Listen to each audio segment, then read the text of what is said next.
যতই আরবি ভাষা জানো, যতই হাদিস কুরআন কও, যতই মুফতি টুফতি হও, আল্লাহর কথা যতই বলো, তুমি এদের মধ্যে যখন দাখিল নাই, এই ধারে আত্মসমর্পিত হও নাই, you are not a true Muslim at all. Maula আলীকে মাওলা মানে না, এই ধারার মানুষই বেশি মানে না, এই ধারার মানুষই বেশি। আর যারা মানে অল্প সংখ্যক মানুষ আমরা বা আমাদের মতো দলালারা। সূরা আসরের ৩ নম্বর বাক্য দেখেন, বলেছেন নিশ্চয়ই, নিশ্চয়ই মানে এত স্বীকৃতি, ওর মধ্যে ভেজাল আর করবে চাইলেও নাই। দুনিয়ার অধিকাংশ মানুষ ভুল, ভ্রান্তি, ধ্বংস এবং ক্ষতিতে আছে। তাহলে বেশিরভাগ মানুষ কারা? এই ধারার বিপরীতে। ওরা তাহলে কিসে আছে? আল্লাহর ঘোষণা অনুযায়ী ভুল, ভ্রান্তি, ধ্বংস এবং ক্ষতিতে আছে। অল্প সংখ্যক ব্যতীত অল্প যারা আমরা আছি, ওই আয়াতে প্রমাণ করে আমরা ঠিক আছি।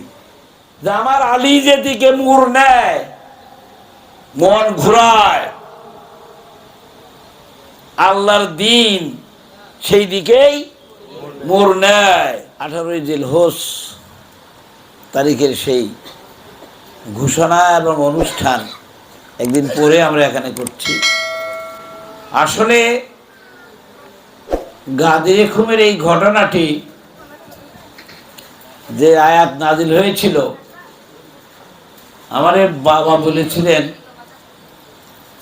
যে এই আয়াতটা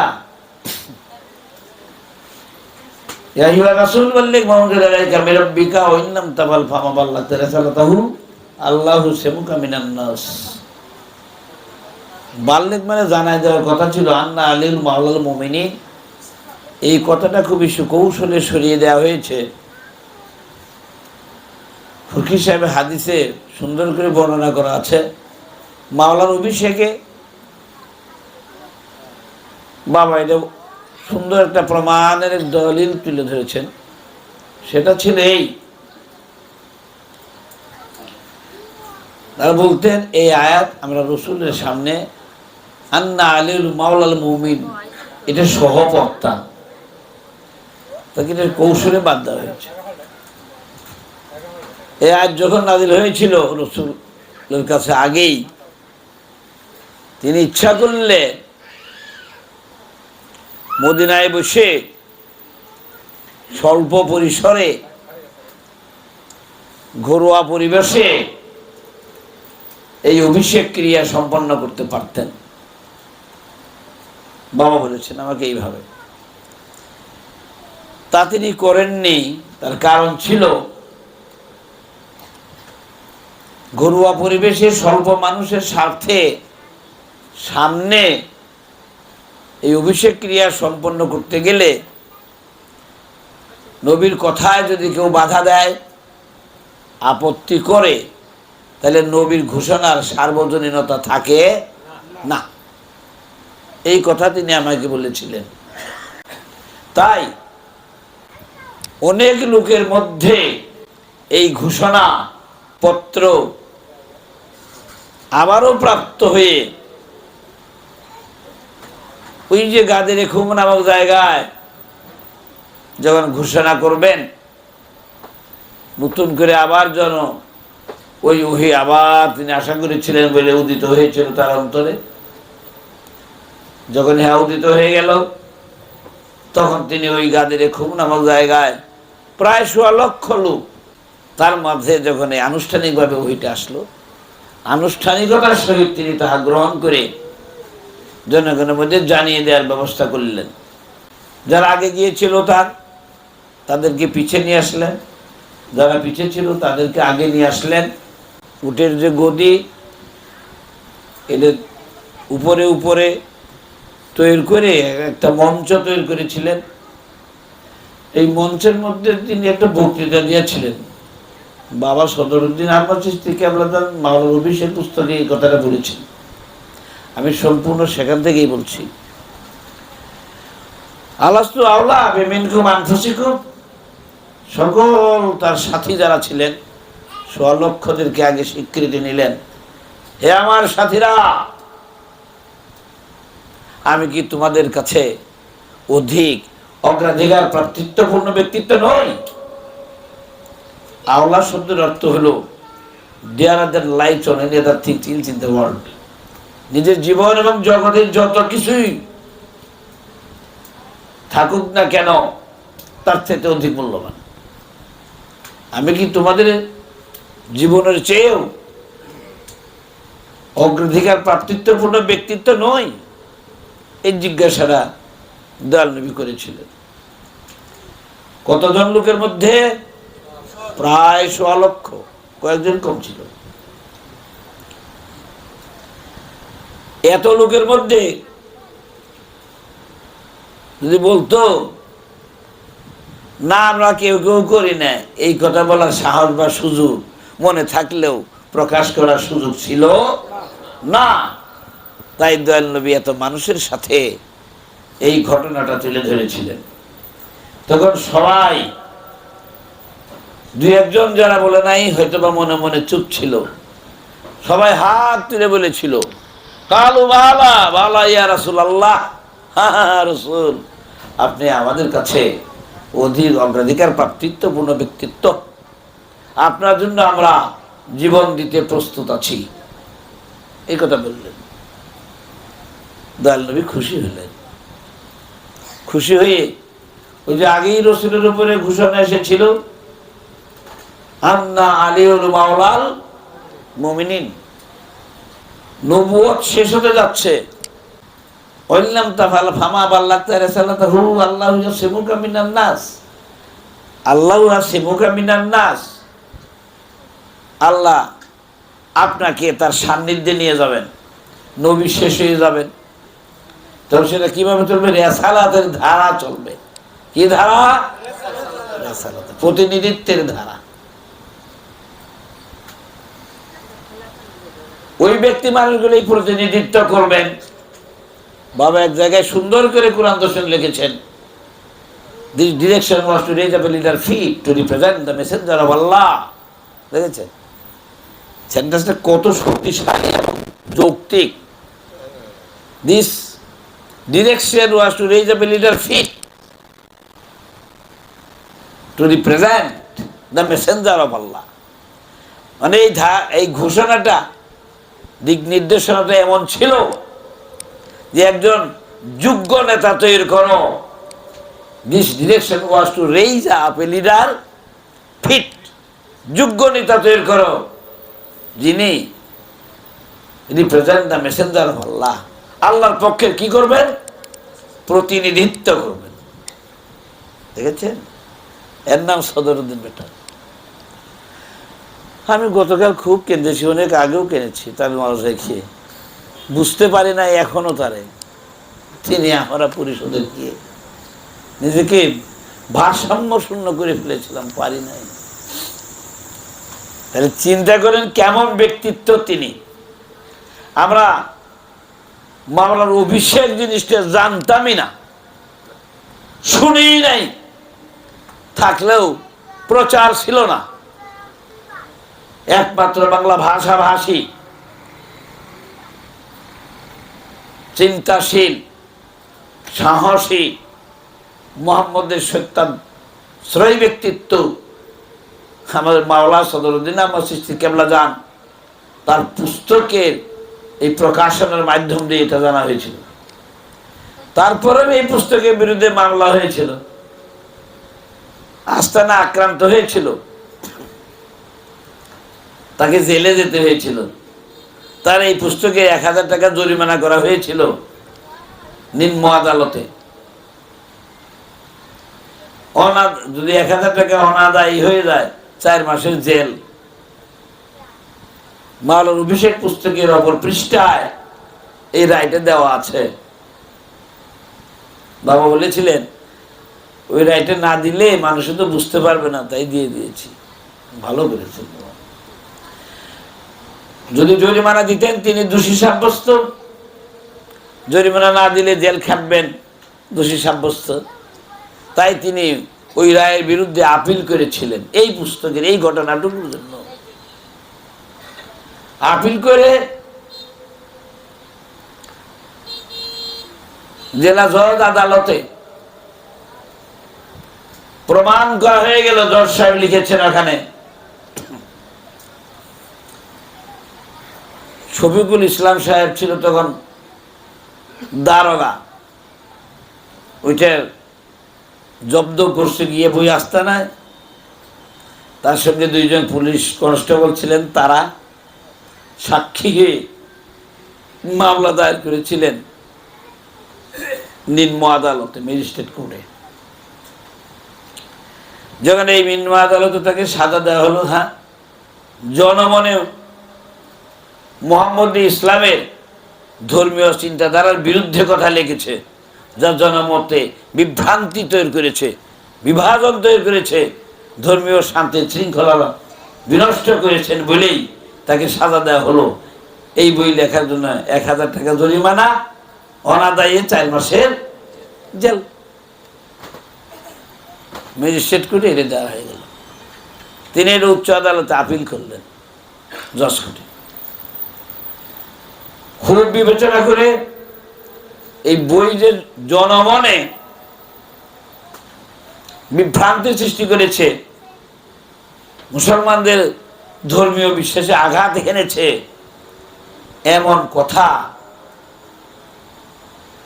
ওই দারোগা সাহেব এবং তদন্তকারী অফিসার যারা ছিলেন, কোন লাইন কোথায় কিভাবে করেছে এটা তারা খুঁজে পান নাই, উল্লেখ করেন নাই।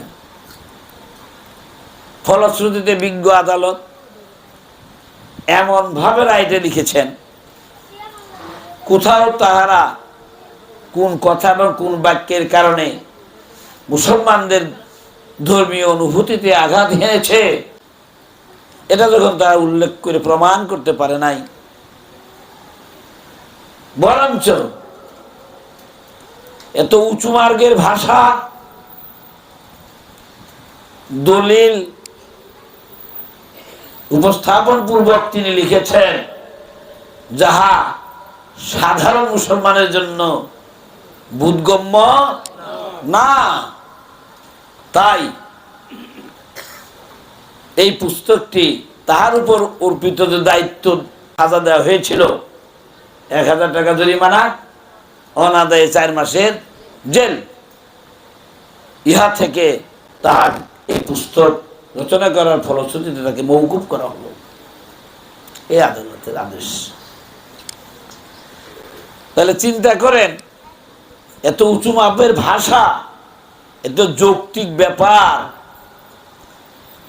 এই মাওলার অভিষেক বিষয়টা নিয়ে সাধারণের বোধগম্যের নয়, তা আদালতেও প্রমাণিত হয়েছে। কেন এমনটি? আমি নিজে নিজে নিজেকে মাওলা দাবি করলাম, এটা না, অর্পিত দায়িত্ব। ইংরেজি ভাষায় অর্পিত দায়িত্বকে ভেস্টেড লর্ডশিপ বলা হয়। লর্ড মানে কি? প্রভু। শিপ মানে কি? প্রভুদের ধারা। বুঝছেন? ইংরেজিটা একটু ব্যাপার আছে। যেমন ফুল ফ্রি স্টুডেন্টশিপ, একজনই খালি বৃত্তি পায়,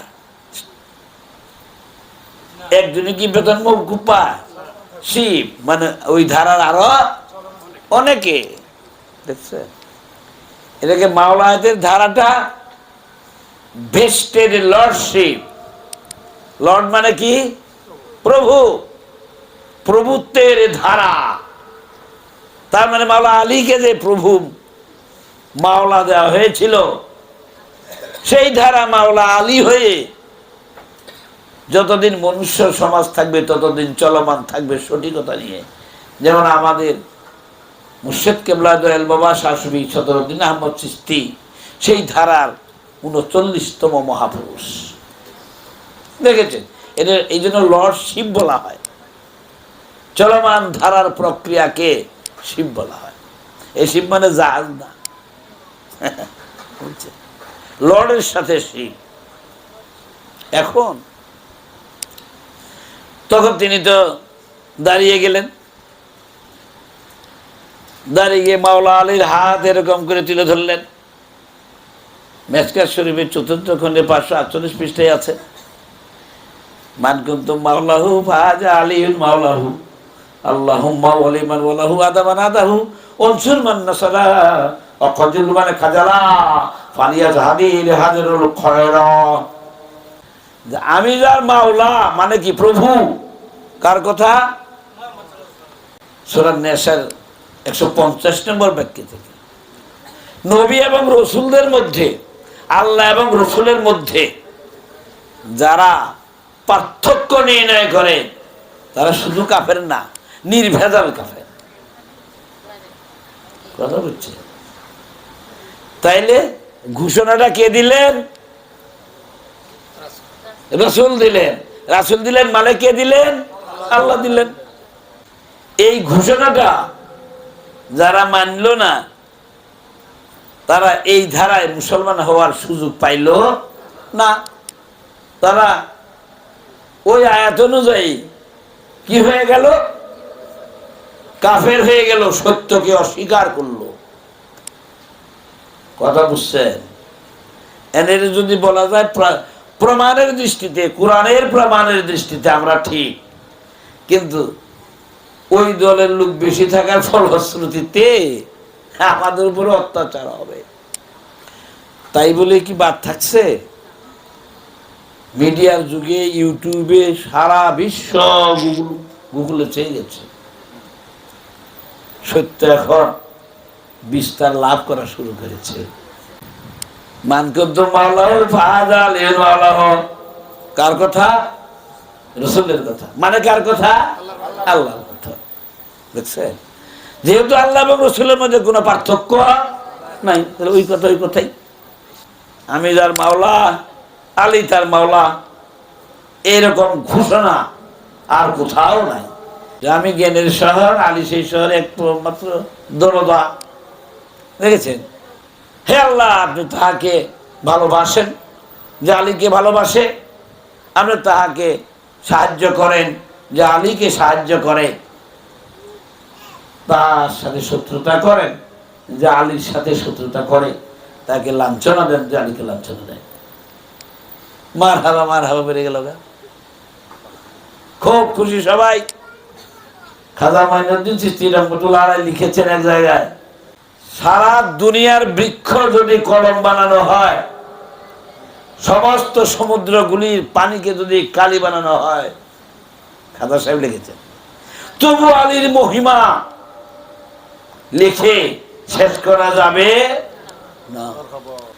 আর এই মাওলা আলীর জন্ম হয়েছিল কাবা ঘরে। তার মায়ের যখন প্রসব ব্যথা, দরজা ছিল বন্ধ, তিনি প্রসব ব্যথায় কাতর হয়ে কাবা ঘরের চতুর্পাশে ঘুরছেন। দরজা ফেটে গিয়ে তার জন্য জায়গা তৈরি করে দিল। সেই কাবা ঘরের ভিতরে ঢুকার পরে মাওলা আলী জন্মিলেন। জন্মার পরে চোখও মেলায় না, কান্না কাটিয়া করে না। কি মুসিবত! বাচ্চা না কান্নাকাটি না করলে এখনকার বিজ্ঞান মতে এই বাচ্চা প্রতিবন্ধী হয়ে আসার সম্ভাবনা বেশি। আর দেখেন কি ব্যতিক্রম ঘটনা, কানলেও না, চোখও মেলে না। আত্মিক সংবাদের মাধ্যম দিয়ে অভিপ্রাপ্ত হয়ে দয়াল নবী কাবা করে ঢুকলেন ওই ভাব দিয়ে। যাই দেখেন আলী হয়ে গেছে। তার মাও চিন্তিত, চোখও মেলে না, কান্না কাটে। আলীকে মাওলা মুহাম্মদ মুস্তাফা সাল্লাল্লাহু আলাইহি ওয়াসাল্লামের হাতে তুলে দিলেন। যেই তিনি তুলে নিছেন, চোখ মেলেছেন, মেলে প্রথম কাকে দেখলেন? রসুলকে দেখলেন। রসুল জিহ্বা বের করে দিয়েছিলেন তার মুখে, তখন তিনি দুধ টেনেছেন, দুধের মতো জিহ্বা তার লালা খেয়েছেন। এই সেই আলী। দেখেছেন? আর অনেক কাহিনী। এই জন্যই খাজা সাহেব বলেছেন, সারা দুনিয়ার গাছপালা যদি কলম হয়, সমস্ত সমুদ্রের পানিগুলো যদি কালি হয়, তবু আলীর মহিমা লিখে শেষ করা যাবে না। তিনি এত inseparable from the whole creation, সারা সৃষ্টির মধ্যে তিনি অবিচ্ছেদ্য হয়ে আছেন, লেগে আছেন সর্বত্রই। তিনি আলী। দেখছেন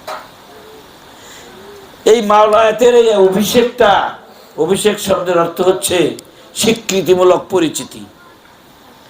অভিষেক শব্দের বাংলা অর্থ কি? স্বীকৃতিমূলক পরিচিতি, অভিনন্দনমূলক গ্রহণ। যারা মাওলাকে তারা স্বীকৃতি দেয়নি, তাদের জন্য তিনি এই স্বীকৃতিমূলক মাওলা পরিচয় নন। যারা মেনেছেন, ভাই যে কথাটা বলেছেন আমাদের সম্পর্কে, যারা মানে তো মানে, মানে না তো মানে না। ওই সিফিনের যুদ্ধে যা হয়েছিল, জোর করে যদি একজন কয় আমি হুসাইনি বংশের আদর্শ, অথচ হুসাইনের কাল্লা কাটার দলের সমর্থক, শক্তিশালী সমর্থক, ওই বেড়া যদি কয় আমি হুসাইনের কথা কই, আচ্ছা আল্লাহ এরা কিছুই জানে না, আর ও যে আসলেই ওই কাম করতেছে, মিথ্যাচার করতেছে, ওই কি বুঝে না? ঠিক এই মাওলায়াতটা হচ্ছে ইসলাম ধর্মের একটা পাইভট পয়েন্ট। মনে রাখবেন শব্দটা কি পয়েন্ট? Pivot point. বাবা এই শব্দটা লিখেছেন, এই কেন্দ্রবিন্দু। যেমন এই যে বাস, ট্রাক, প্লেন, বড় বড় যানবাহন চলে না, এদের একটা পাইভট পয়েন্ট থাকে, যাতে কি পরিমাণ অবস্থান গেলে উল্টিবে না। ওই ওই ওই পাইভট পয়েন্ট অতিক্রম করলেই গাড়িটা উল্টে যাবে। এটাই হলো পাইভট পয়েন্ট, কেন্দ্রবিন্দু। এই কেন্দ্রবিন্দু থেকে মাওলা আলী যে মাওলা, এই মানা এবং ঘোষণার মধ্য থেকে যারা আমরা নাই, তারা মুহাম্মদী ইসলামে মোটেই দাখিল না না, এবং আমাদের মুহাম্মদিত্বর মধ্যে প্রশ্নবোধক থেকে যায়, what kind of Muslim do like to belong to? তুমি কোন মুসলমান দাবি করো? What kind of Muslim do belong to? আলীকে হয়ে সারা মুসলমান যদি কেউ দাবি করে, তিনি মুহাম্মদী ধাঁচের স্বীকৃত মুসলমান না। এই আলীকে না মানার ফলশ্রুতিতে যত যুদ্ধ চাক্ষুষ হয়েছে, সিফিনের হয়েছে, আরো কত কত কত কত, এই যে যুদ্ধগুলো হয়ে গেছে, ওই আলীকে না মানার কারণে কারবালার নির্মম ঘটনাও ঘটে গেছে।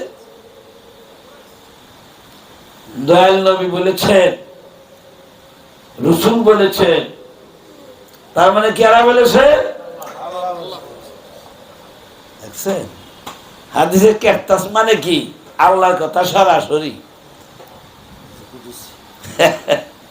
বুঝছেন? কিন্তু কেরতাস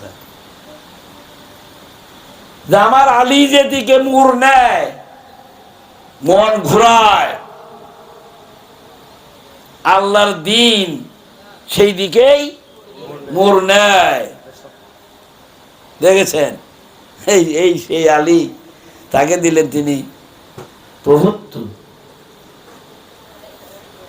আর আমরা তাকে না মানলাম না, তাহলে আমরা কিভাবে মুসলমান হইলাম? দেখছেন ওই যে বললো 3.5 দিনের উপরে সময় লেগেছিল ওই 1.25 লক্ষ লোকের বায়াত নিতে। এই যে নবুয়ত শেষ, বেলায়েত শুরু হয়ে গেল, এই ঘটনার মধ্য দিয়ে কোরআনের শেষ হইতে আসলো। আলিয়মে সাল্লাযিনা কাফারু মিন দীনিকুম ফালা তাখশাহুম ওয়াখশাউনি আলিয়ম আকমালতু লাকুম দীনাকুম ওয়া আতমামতু আলাইকুম নি'মাতি ওয়া রাদিতু লাকুমুল ইসলাম দীনা। এই ধারা দিয়ে ইসলামের দিনটা, ধর্মটা পরিপূর্ণ করিয়া দিলাম।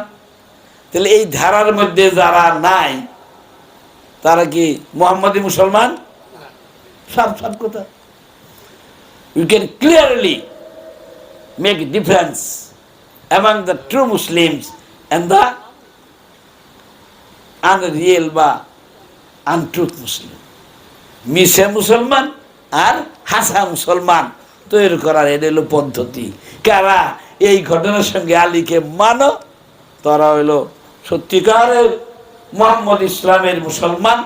আর এর মধ্যে যতই আরবি ভাষা জানো, যতই হাদিস কুরআন কও, যতই মুফতি টুক্তি হও, আল্লাহর কথা যতই বলো, তুমি এদের মধ্যে যখন দাখিল নাই, এই ধারায় আত্মসমর্পিত হও নাই, you are not a true Muslim at all. সোজা কথা। এই জন্য একে বলা হয়েছে পাইভট পয়েন্ট। দেখেছেন সদরুদ্দিন বেটা যে লিখেছে,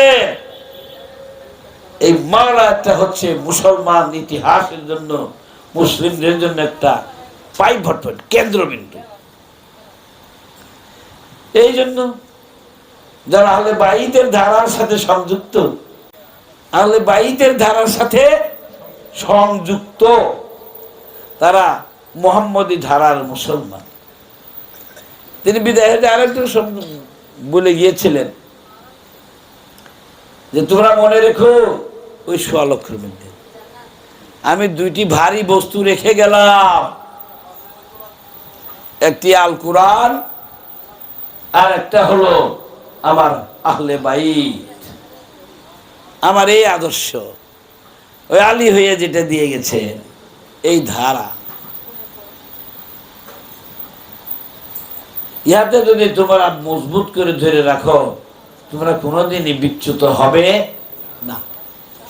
এই যে কথাগুলো তার বললেন, ঘোষণাটা দিলেন, এই ধারার মুসলমানই বেশি নাকি এজিদি, অথবা মাওলা আলীকে মাওলা মানে না এই ধারার মানুষই বেশি? মানে না, এই ধারার মানুষই বেশি। আর যারা মানে অল্প সংখ্যক মানুষ আমরা বা আমাদের মতো দলালারা। আল্লাহ কিন্তু এই কথাটা ঠিকই বলেছেন। সূরা আসরের ৩ নম্বর বাক্য দেখেন, বলেছেন নিশ্চয়ই, নিশ্চয়ই মানে এত স্বীকৃতি, ওর মধ্যে ভেজাল আর করবে চাইলেও নাই। হ্যাঁ, নিশ্চয়ই দুনিয়ার অধিকাংশ মানুষ ভুল, ভ্রান্তি, ধ্বংস এবং ক্ষতিতে আছে। কোরআনের মধ্যে আল্লাহ কইয়ে দিছে, অল্প সংখ্যক ব্যতীত। তাহলে বেশিরভাগ মানুষ কারা? এই ধারার বিপরীতে। ওরা তাহলে কিসে আছে? আল্লাহর ঘোষণা অনুযায়ী ভুল, ভ্রান্তি, ধ্বংস এবং ক্ষতিতে আছে, অল্প সংখ্যক ব্যতীত। অল্প যারা আমরা আছি, ওই আয়াতে প্রমাণ করে আমরা ঠিক আছি। এই আয়াতটা কোরআনে 67-68 বার আছে, একই আয়াত। আচ্ছা, আমরা বলেন তো দেখি, এই মাওলা আয়াতকে এর আগে কোনোদিন এমন করে এই সদরউদ্দিন খাজা বাবা যখন প্রচার করলেন, আমাদেরকে একদিন বললেন যে আপনারা মাওলার অভিষেক দিবসটা ঢাকায় কেন্দ্রীয়ভাবে একটু করতে পারেন না? প্রথম তার কাছে এটা শুনে আমি প্রথমই বাড়িতে করলাম, আমরা করলাম। রাজন ভাই উদ্যোগ নিল, স্বরাষ্ট্র মন্ত্রণালয়ের পারমিশন নিল। আমাদের আগেও গাড়ি পুলিশের, পিছেও গাড়ি পুলিশের, তখন মানুষই কম। কুষ্টিয়া থেকে কিছু আসছে, চুয়াডাঙ্গার, কুমিল্লার, এই দিকের আমগর এই মায়ামেশানি এই দিকে মধ্যে আর কেউ নাই। মস্তান ভাই যাই নাই 30 সালের, আমি যাই দেখি, আমি খালি একলাই এলাকা। ওই করি কি, ওই ব্যানার মাওলার অভিষেক, আমি যার মাওলা, আলী তার এলেন দিয়ে ব্যানার দিয়ে ফেস্টুনে দিয়ে 1.5 হাত পর পর 2 হাত পর পর একজন দাঁড়াইছি। এক লাইনে মেয়ে মানুষ, আরেক লাইনে গোলাপ শাহ মাজার থেকে শুরু বুঝলে, ধীরে ধীরে ধীরে ধীরে ধীরে ধীরে আমরা যাইতেছি শহীদ মিনারে, নজরুল ভক্তি দিয়ে শহীদ মিনারে যাইতেছি। দুনিয়ার মানুষে কত কথা, মাওলার অভিষেক আবার কি জিনিস। তখন ওই যে আমার আবার বলছিলেন, আপনি ওই কোনো লাইন থেকে বারে করবেন। আমি রাজু 4-5 জন, তোর মানুষ এলে কয় 4-5 জন হাফেজ। এবার আমার বাইরে দেখেন কি করে শিক্ষিত মানুষ, মাওলার অভিষেক আবার কি? মাওলা হলো আরবি শব্দ, এর হলো অর্পিত প্রভুত্ব, বেস্টেড লর্ডশিপ বলা হয়। রসুল চলে যাবেন, কোরআনের মধ্যে বাক্য দেবগিরি আছে, এইটা তার দায়িত্ব যারা দিয়ে যাবেন তিনি তার বদলা মাওলা বা প্রতিনিধিত্ব স্থায়িত্বের অধিকারী ব্যক্তি হবেন। তাই মাওলা আলীকে অভিষিক্ত করার কথা দয়াল নবী বিদায় হতে দিয়ে গিয়েছিলেন, ওইটাই আমরা মানি। উনি ঠিক, এই ধারার বিপরীতে গেলে মোহাম্মদী মুসলমান হওয়ার সুযোগ নাই। কইতে আমরা দেখি আমার গাম আমরা এরকম মানে বিশ্বাস করবেন না, প্রায় 5.5 মাইলের মতো তো যাইতে আছি আমরা। এই কইতে কইতে মাওলার অভিষেকটা বাবার থাকতেই আমরা এই ঘটনাটা ঘটাইতে পারলাম। তারপরে দেখেন শুরু হয়ে গেল প্রতি বছর ঢাকা বিশ্ববিদ্যালয়ের লিচুতলায়, শহীদ মিনারে ইরানি অ্যাম্বাসেডরকে আমরা না নিমন্ত্রণ দিই। ঢাকা বিশ্ববিদ্যালয়ের আনিসুজ্জামান স্যার থাকেন, একেবারে আমরা মোটামুটি। আর এখন আমরা এত ভাগ্যবান, এই পুরুরার মানুষ, ভালুকার মানুষ, ময়মনসিংহের মানুষ, যে এমন একটা সত্য ঘটনাকে মাইক দিয়ে আনুষ্ঠানিকতার মাধ্যমে অনুষ্ঠান মধ্য দিয়ে আমরা মাওলার সেই ঘোষণা এবং তার স্বীকৃতি আমরা আমাদের মধ্যে এটা বিচরণ ঘটাতে পারতেছি, গ্রহণ করতে পারতেছি, এলান দিতে পারতেছি জগৎবাসীকে। এটা কি মনে করেছেন এটা কম? এটা এলানে মাওলায়াত, এর নাম কি? এলানে মাওলায়াত, মাওলায়াতের ঘোষণা। যেখানে আজকে এই ঘোষণা হচ্ছে এটা এলানে মাওলায়াত। এই যে এলানে মাওলায়াত, পুরোরা দরবার থেকে আমরা যারা উপস্থিত হয়েছি, যারা সর্বপরিসর হলেও যাহা এই বিষয়ে খরচের অংশ নিয়েছি, আপনারা কি মনে করবেন এটা সেই মাওলা আলীকে যে অনুষ্ঠানের মধ্যে 1.25 লক্ষ ছিলেন, ওই 1.25 লক্ষর মধ্যে রসুল বলেছিলেন যারা আলীর এই মাওলায়াতের ঘোষণায় অনুষ্ঠানে উপস্থিত থাকতে পারেন নাই, আপনারা যারা উপস্থিত আছেন শুনলেন, তারা যারা আসে নাই তাদেরকে জানিয়ে দিবেন জগৎবাসীকে।